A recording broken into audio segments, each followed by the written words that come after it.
What's good, guys? I'm back, baby. Yeah. It's the beat, street, bully, billionaire, baby. Let's go. I'm going to break down the second round of the Tour Championship. And then we're going to look at some round 3 props, try to win some money, and then try to pick an outright winner here. And let's dial in. Without further ado, we're going to take a look at, first of all, actually, let's look at the actual board. Alright, recap. Big recap. Victor Hovland and Morikawa are in first place, tied at 16 under par. Both shot a -6 round today. Victor Hovland had a 30 on the back nine, 5 birdies carved up. Morikawa, 6 birdies bogey-free today after he shot a bogey-free -9 yesterday. So, 2 dudes who came off a 61, Morikawa on Thursday, and Hovland to win the Beamer, are in first place. So no surprise, not really shocked at all by that one. Except Morikawa, who kind of just clawed up first day, but not shocked that after that he's still there.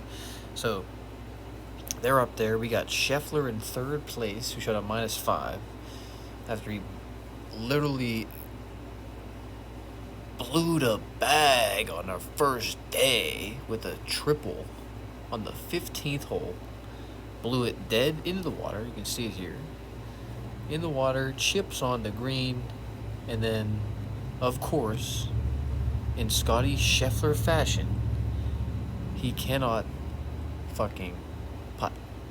Play by play. Let's see. 5-foot putt, miss. Absolute bum. I don't know what his deal is. Something's up. We all know. Trust me, we all know something's up. Keegan Bradley did pretty good here. Good round 2, decent, 67. First day, shot a 63, bogey free. Pretty good from these guys up here. Xander Schauffele loves this track. -6, bogey free, 64. Yesterday, what'd he do? 67 with a few bogeys. Schauffele likes this track. Then we got the Rammer, -12. 5 under par today. 65. Big Rammer, dialed in. First day, 69. So he's up there. And then you got McIlroy, Mr. Hurt McIlroy. Little fucking Mr. Excuse-anator. Gonna give you a dialed up excuse for when he can't finish the job this week. At -10. So he shot a -3 despite his hurt back. He got a hurt back. Oh, it hurt so bad. Fucking bum. Okay, he shot a 70 on the first day. So that's kind of garbage. Okay, then you go down to Wyndham Clark at -9. Hatton, Fitzpatrick. These are some guys that can maybe chase, maybe make a move, but probably none of them are going to have a chance. Probably, I would say from McIlroy up is your guys here to make a move for an outright bet. Okay? This one's kind of interesting, you know? I mean, like, you got some young bucks up at the top. Who wants the million? It's $18 million on the line this week. 18 million. So who fuck wants it? I mean, who wants this shit? Okay? It's pretty simple. You already know these dudes, these big cats up top want it, but Scheffler already choked it away. Okay, why is he choking it away so early? Okay, now, but that could be a buyback. Maybe it's a blessing in disguise, silver lining. You could buy back on them. So let's take a look at some of this. Let's take a look at some metrics here. Okay, what we're looking at right now is courtesy of Rick, big boy Rick. Okay, not Rick Fowler, but big Rick. Run good, Rick Gaiman. Okay, the dog. Subscribe to this shit, bruh. $20. for a month, and you get all this data. So we're gonna check it out here. Peep this shit. Morikawa, 8 strokes ball striking, 9 strokes ball striking, 10 strokes tee to green, 11 total strokes gained. Dude's a killing it. He's crushing. He's chewing. Train.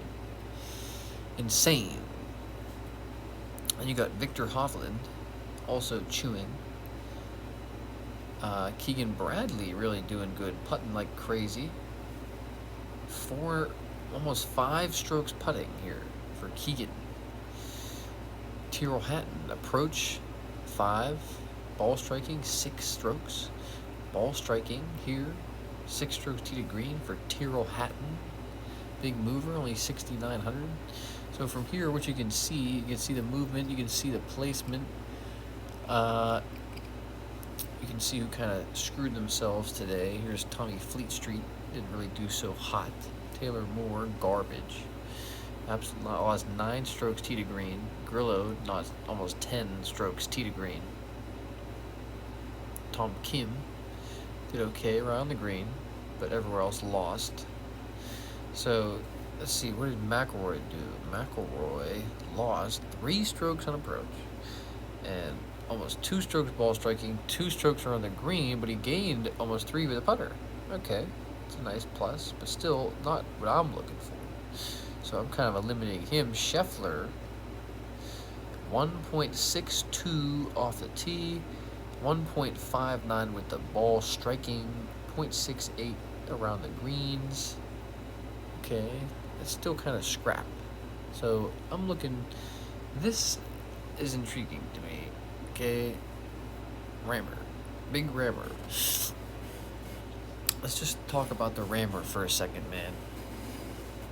It's been his year, kind of, right? If he goes out there and shoots a low round tomorrow, or today, or whenever you're watching this, 2 people that watch, okay, and he's up there with the leaders, he's going to be the favorite, odds on, probably like 2 to 1, and you're not going to be able to bet him, and you're probably going to want to buy the ticket now at 11. He's 11 to 1 on DraftKings, and he's looking tasty. When it comes down to this shit, who wants it? If this dude's up there, if he just gets there, he's close. It's going to be really, really tough for anybody else to get by this guy. He's too big of a boy here. So if he gets up there, it's anybody else gets up there. McIlroy, okay, he could flub one on the 18, or he could fucking screw one on the back 9, start putting, missing. Same with Scheffler, missing all his putts. But if Ram is there on Sunday and it's fucking game and go time, and $18 million is on the line, and it's been his year all year, and he won 4 times here and fucking 4 times on the DP, and won a DP Tour Championship, and won the Masters at Augusta in Georgia. Now he's in Georgia again. And, probably going to be a perfect storm of fuck you, I'm taking this $18 million in the Tour Championship for me. So that's going to be a big factor for me to look into here. Is Ram, because he's almost gaining across the board here through 2 days. So he's not quite there yet. Around the greens, losing 0.4, losing 0.12 just strokes gained. Okay, but you can see the trend. Over the next 2 days, this could become looking more like this one. Morikawa's stats, So I would just say, yeah, he's a guy that probably nobody likes. And here's another thing. Let's go to let's check this out. Wow, this is gonna blow your mind when it comes to the Rammer. Okay, check him out. John Ram.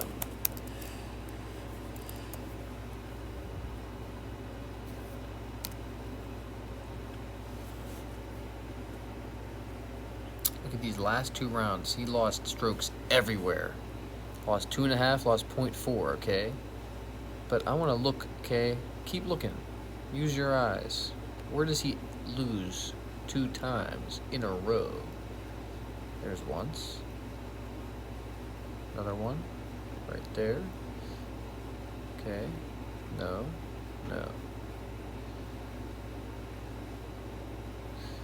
almost. But pretty much he's not losing strokes 2 weeks in a row. Oh, here we go. Right here. Cut. Okay, 2019, you got me. Boom. But then he followed it up with a T3 at Pebble Beach in the U.S. Open, one of the toughest golf courses, after he misses the cut 2 times in a row. How about that? Okay. So we're talking about a guy they're saying is not in good form. But when he loses strokes like this, he usually bounces back pretty big here. Misses the cut, loses 4 strokes, gains 11. Gains 13. So, I mean, we're just seeing a guy that over the years, when he loses a strokes or gets cut or does not make a cut or has a bad week of any kind, he's bouncing back usually pretty quickly, winning right away. Win. 15 strokes gained. I mean, like, this dude is a freak of nature, is all I'm saying. Now, he just lost 2 times in a row. He finished T2 at the Open Championship. We're going to act like that didn't happen? Like, he's not in form. He's not really playing really good. His off the tee game, not really great. He finished T2 here, though. So, I mean, he gained 12 total, almost 13 total strokes here. And the U.S. Open gained 10 total strokes. The U.S. Open since T10. Then he gained 16 here and 16 here. And boom. Look at this stretch right here. 16, 12, 11, 14, 10, 16, 11, 21, 10. I mean, like, this dude's a fucking freak of nature. He's playing, and he won in Augusta already, and he's back in Augusta now. And he wants the world #1, and he wants the stat. I mean, he wants, just like, he actually cares. You know what I'm saying? Not to say these dudes don't care, but when it comes down to it, like, there's just some kind of mental factor that's just causing them to not be able to get there, and this dude does not have whatever that is whenever it comes down to being there in contention. Like, if he's in contention on Sunday and he has the lead or something by a stroke, like, he's not gonna blow it. Like, he just can just turn on the gas and just go. And so that's why I would say to watch out for him. In the Tour Championship, he's played here 7 times. See if we can get anything out of here. Not going to show it for me. But he's one of the longest tenured players here. He always gains off the tee here, which is pretty important. He's gained 6 strokes on approach here 1 year, 7 strokes to the ball striking 1 year, 9 strokes tee to green 1 year. I mean, man, 7 strokes to the putting last year. I mean, he's just like, there's a perfect storm of stats, profiles here that could all culminate into a win easily with this guy. So I would watch out. Now, obviously, he's got to chase some big names up here. It's going to be tough. You know, you got 2 big dogs that are coming, okay? 2 big dogs, Hovland and Morikawa. They both want it. They're both ready. Morikawa figured something out in his swing, and he's dialed. I'm watching him practice, and it's just quish after quish after quish. Every fucking shot. Flush as it fucking can be. Same with fucking Hovland. He just quish after quish everything. So these dudes are dialed in with the irons. They're dialed in with the approach. They don't even need the putt. They're putting it so close. So if they make the putting more difficult, and now you're missing close putts from 4 or 5 feet, well, maybe then there you go. Then you could maybe have these dudes falter. But if that's not the case, they're going to be rolling the rock here, man. These straight-on putts for some of these ones. Some of them are long breakers, but some of them are just dead straight on, and they're just pouring them in. So you got to watch out for that, because that's going to be tough to stop. They're already minus 16, both of them. You can only imagine that minus 2 is probably in the books for at least one of them, or probably both of them, if they don't both get to minus 19 or 20 or whatever it is. So Ram, I would have to say, is going to have to go low. He's going to have to go maybe minus 6 or 7 tomorrow, or 8, but that's in the books for him. He can do it. He's done it before here. It's definitely something he's capable of, and something you're going to want to watch. So we're going to look out for the Ram. Ram's probably going to end up being my play, just based on what I've seen in these stats here. Okay, we're going to take a look at the DraftKings board. Right now he's 11-1. Okay, $100 bet would bring back $1,200, which is a pretty good deal to me. So we're probably going to end up doing that. okay? We're going to look at other things. We're going to look up the matchups. Who's he up against? Okay, can he beat who he's up against? We want to know. Okay, maybe we can make a little parlay out of the mix. You got Hovland versus Morikawa. Okay, then you got Scotty Scheffler versus Keegan Bradley. Interesting. Then you have Ram versus Schoffel. See, that is an interesting one. So Schoffel just fired a -6 bogey free. Ram had a few bogeys with -5. I think that Ram beats him here, -115, 50 to win $93. But why not mix that up with something? Okay, somebody who could maybe go low here tomorrow. Who's a guy who could go low? I mean, I love Scotty. I feel like Scotty's probably going to play pretty good. That's +163 for that right there. That's 50 to win 130. I don't mind it. Don't mind it. Can we mix anything in? I mean, I like Cantlay, but I said over Homa. I don't really like that over Homa. But I do like Cantlay. He didn't get us today, but that could be a treat right there. 50 to win. Ooh. 50 to win 225 with the bully. What do you think, guys? Do you like that slip? +351. Ram, Scheffler, Cantlay on the day for tomorrow. I like it. I think that could be a treat. Can we get anybody down to board here? I don't like anybody down to board. I mean, hey, let's, fuck it, man. We're in a video right now. We're in a golf vid. Nobody does this shit. Let's build one together. Let's see. We'll put one in. We got Grillo versus Taylor Moore. Taylor Moore had an absolute blow-up round, but Grillo didn't do too well either. So, I don't know. I like the Georgia Southern type of dude like a Taylor Moore to maybe have something in him. Then you got Spieth in the Si Woo Chipster, -130 to +100. Spieth, I mean, I do like my boy Spieth, but Chimp is also an admirable golfer. Spieth is kind of a little bit, I don't know.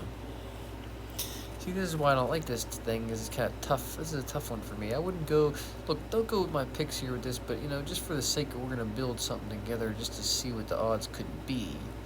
Maybe you get an idea in your head. Maybe you think to yourself, ooh, maybe I could make something that I could like here because the odds get big. So maybe we just like Jordan because he's Jordan. Connors versus Im. See, everyone likes Im, saying Im going to be real good here and isn't good. But I kind of like Connor's accuracy and his just ability to hit the fairways and the greens. I think that can be very helpful. So I'm going to go with the Connors show. Then we got Fleet Street versus Fowler. Now, I think that this one is a little bit tricky, but I think that because they came down a little bit to each other back and forth from the other day, I think Fleetwood could be on the attack. So I'm going to go with Fleetwood. And then we got Pig Straka versus Nick Taylor. Pig Straka's been riding a little bit too hot here. So I'm going to go with the Taylor Meister because he's a bully. And then we got Fanauster versus Jason Day. See, Jason Day's a fucking bitch because he fucking missed a 2-foot birdie that would have won me some coinage the other day on a round prop. So he's kind of a bitch, but I mean, the Fanauster was running real hot, but he's kind of been weak. So maybe go with the Day. Maybe it'll be a day's day tomorrow and I'll actually get something done. Then you got Harmon versus Tom Kim. I really like the way that Tom Kim was rolling the rock, but Harmon is a Georgia Bulldog and Tom Kim threw in the drink and really screwed me. So, I don't know. I think I'm going to go with the Harmon because he's real accurate. We want accuracy. Then we got Henley versus Glover, and that's an easy one. I'm going to go with the harassment show. Then we got Homa versus Cantlay. It's another tough one, but I like Cantlay, so we're going to put him in there just to see. Now, this is juicing. $10 already. You can see right now, 9 picks, $10 to win $2,930. I mean, like, holy fuck. That's getting big. So now we're going to go Sam Burns versus Shank. I like my boy Burns. He's my boy. We're going to go with him. And then we got Hatton over Fitzpatrick. Another interesting one.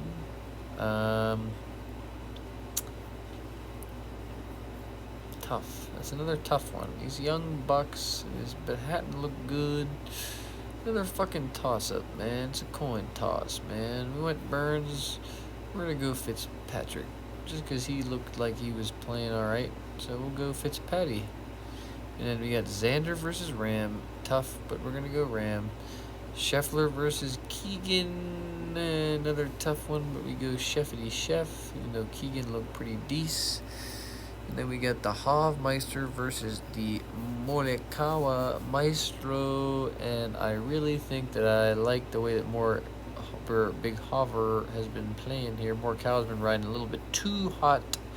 And I think the -9, -6 is going to come back down to earth, whereas Hovland's -2, -6 could still be followed up by like a -4 or 5 round, and you wouldn't be shocked. So I think I'm going to go with the Hofmeister there as a sneaky pluck. But it's 14 picks. Let's see. $10 would win $44,000. But if we're a monkey, we would just put 50 on it to win 220 grand, because we're a complete and total monkey. But what about 100? That'd win you 440. Yep, you're an absolute complete retarded monkey. Oh fuck. But you know what? That's what we do here over at Beat Street Sports. We make dumb bets like $50 on a 440 to one shot. That's right. Yeah, we're not going to do that. But if you would like to do that, audience of maybe 2 people, please go right ahead and do so. All right, I'm going to clear this bet slip. Okay. Let's look up round props. What are these monkeys going to shoot tomorrow? We got 69s and 68s and 68s and 69s again. Okay. Let's see what we got for the big dogs. 68.5 and 68.5. Okay, I like that. Please stay at about that. Hopefully the unders do not hit here. Hopefully the overs hit here. Over 68.5 for both of these players would be nice. Tomorrow would make everything come back to earth and everybody come right back into place, and it'd be a nice little treat. You could easily get back in, win some money. So, okay, we got Scheffler, 67. Is he going to fire off another -3? I think he probably will. Can we parlay these monkeys? Or they will let us? Probably not. They won't let us do it. Don't let you do that. Yeah. Why? Because you're going to get robbed if you do. That's why. DraftKings, because you got robbed last week. I'm going to tell you right now a little story. I don't know how much you got robbed for, DraftKings, but I know you got robbed because the Beamer was all softened up on fucking Thursday, okay, last week, and you had everybody's line at 70, 71s, and everybody shot at 69 or better. So I know you got cleared. I know you got raked because you let us do parlays then, and now you won't let us do parlays anymore with the unders. Probably because you got cleared. You don't want to get cleared again. That's why I'm trying to take advantage, okay? I already took advantage today. I hit Scheffler under 67.5. I hit Ram under 67.5. And I hit Schoffel under 67.5. Now, I didn't hit Cantlay, but I think I would go back to him, man. 300? Why not? 25 to win 53. I think that's what I'm going to do. Schoffel under 68.5 now? Only 2? Yeah, I'm not sure I like that a lot, but I do like this a lot.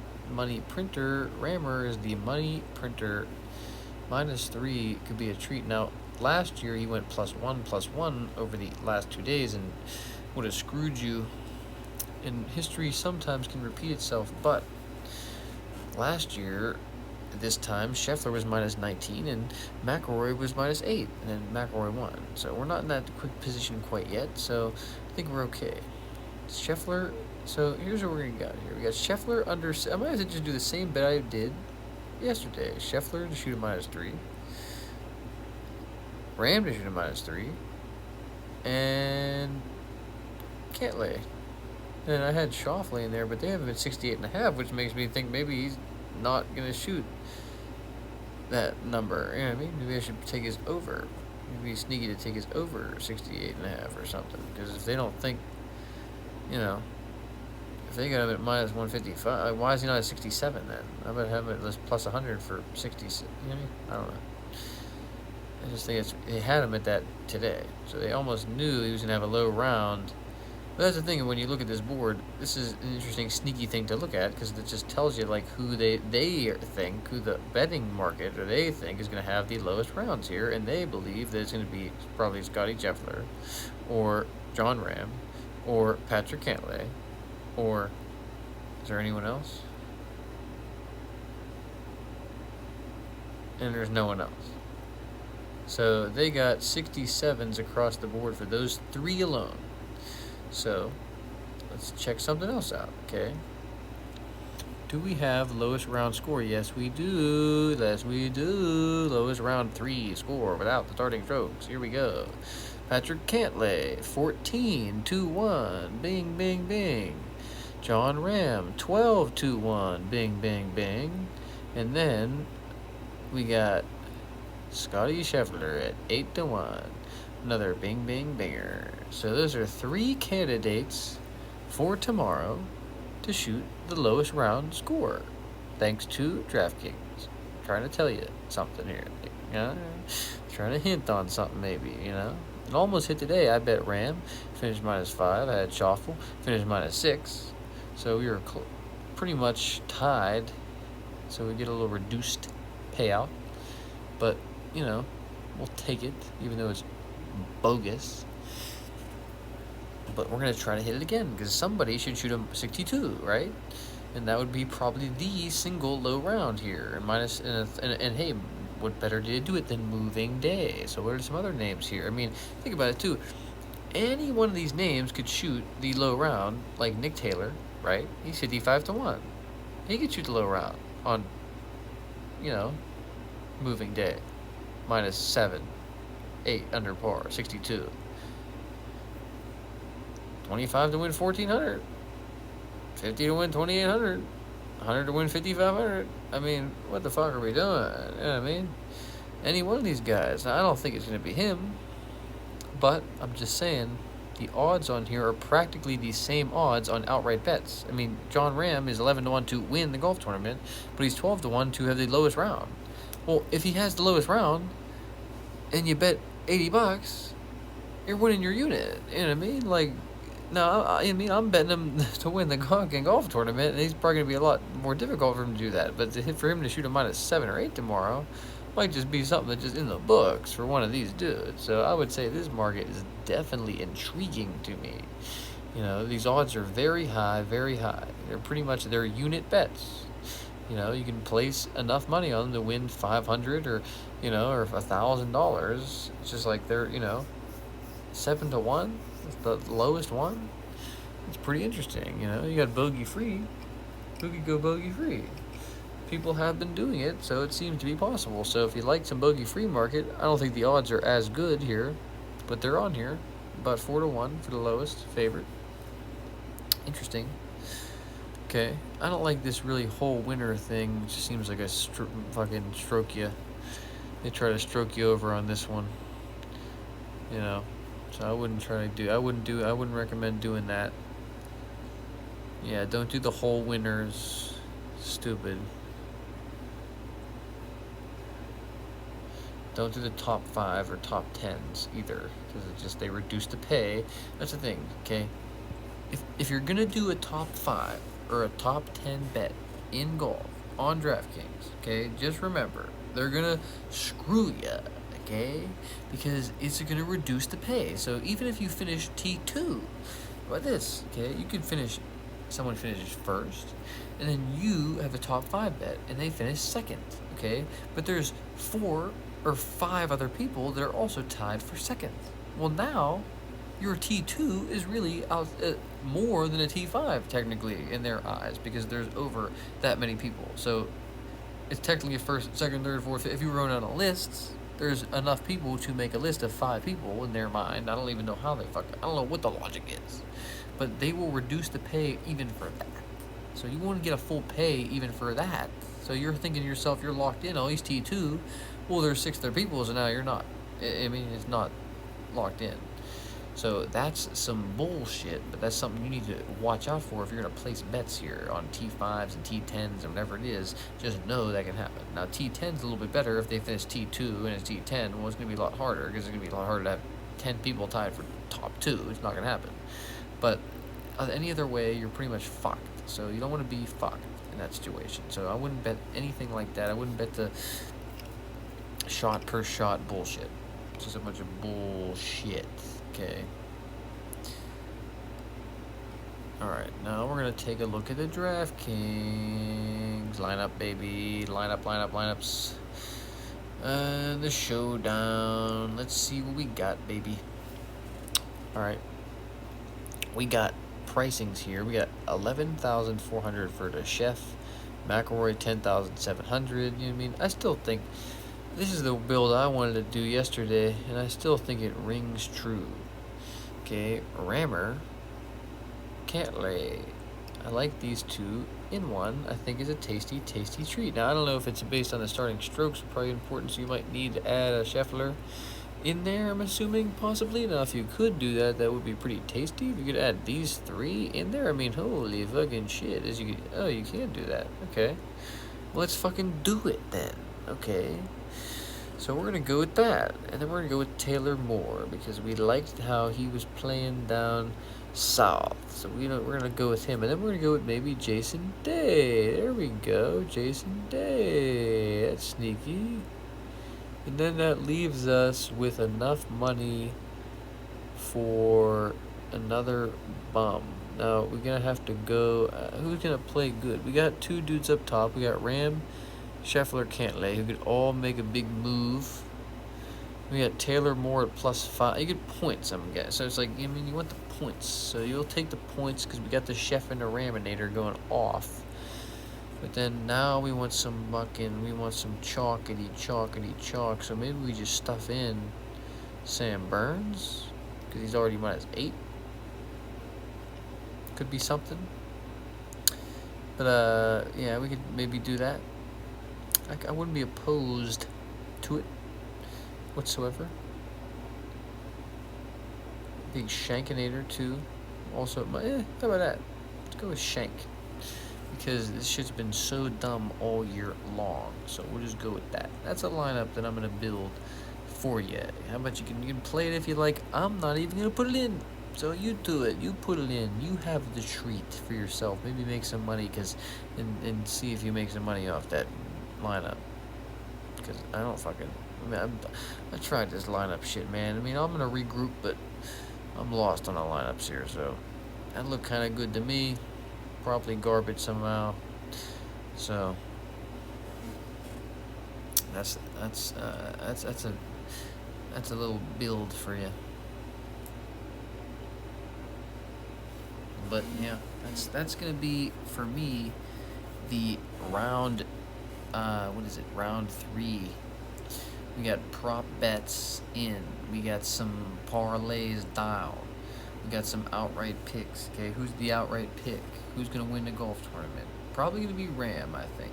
Okay, but if it's not gonna be Ram, if he can't chase him down, then it's probably gonna be Victor Hovland because these dudes don't want it. And I think Morikawa is gonna run out of gas, and Victor Hovland, he has enough steam in a tank to get it done. Okay, if he can't do it, maybe Scotty Scheffler won't fumble the bag and he'll get his $18 million. So that's 3 dudes that I could be in on, possibly. I think everybody else I'm out on. But when it comes to those 3 dudes, Ram as a chaser, Scheffler as a chaser, and Hovland from the front, I think those 3 guys, one of those 3 guys should win the golf tournament this week. So we're going to check back. We'll see if the bully gets it right. Okay, but I would say, yeah, I don't know. To me, these other dudes, they do not want it. They do not want to win.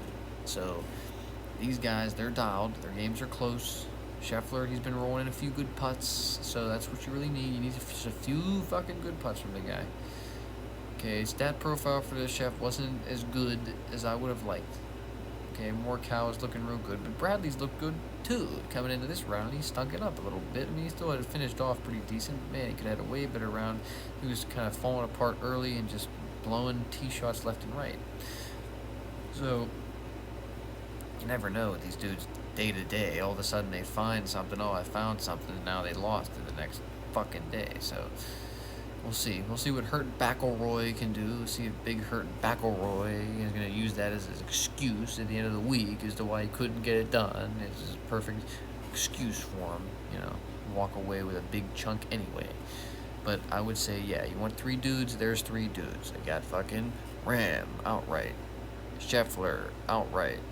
Hovland, outright. I don't know if you could even bet these dudes, but I mean, you probably could. They're probably still plus odds. Probably not great odds.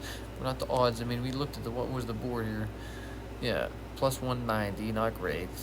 Plus 260, not great. Plus 300, not great. You know what I'm saying? The only real value that you can find here is John Ram. For now. You know how these golf tournaments fluctuate. Okay, so I would say going into this round, you buy Ram because you can. Okay?